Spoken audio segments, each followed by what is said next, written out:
అమ్మా మీ మొఖానికి ఏం రాస్తారా? అబద్ధం ఆడకూడదు, లవ్లీ లవ్లీ రాస్తారు మీరు.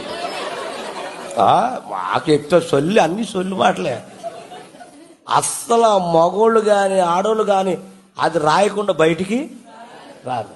ఈ మధ్యన మా ఇంటికి ఒక ఆవిడ వచ్చింది. మరి ఆవిడ ఎవరు చెప్పారో ఏంటో, తెలుపు ఇంటికి నలిపోయిపోవాలంట. అమ్మా తెలుపు ఇంటికలన్నీ ఇప్పుడు నేనేం చేయాలి?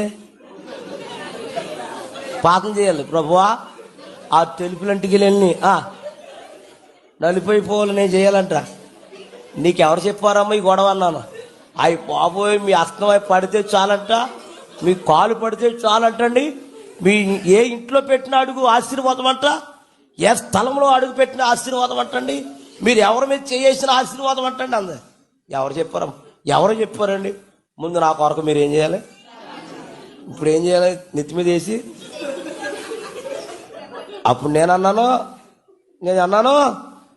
దేవుని చిత్తం లేనిది ఒక ఇంటికి తెలిపోయి నేను నల్ల నేను ఎవడ చేయలేడమ్మా, నా వల్ల కాదమ్మా అన్నాను. అయ్యగారు అందరికీ వేస్తారు, నాకు చేయరా అన్నాను. సర్లే పాతనే కాదు పొట్టు అన్నాను. ప్రభువా చాలా ఆసక్తితో వచ్చింది ఆంటీ గారు, కాబట్టి ఈ తెలుపు ఎంటికలన్నీ నలుపుగా చేశాను ఆయనని పాతం చేశాను. మా ఇంట్లో నన్ను అర్థమట్టి రమ్మంది, నన్ను చూసుకుంటాను. సర్లే ఏం చేస్తావు, అట్టుకొచ్చి ఇచ్చాను. ఆవిడంటది మీరు సరిగా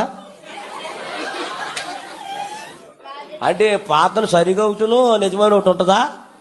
సర్లే నేనేం చేశానంటే, అమ్మా ఓ పని చేయ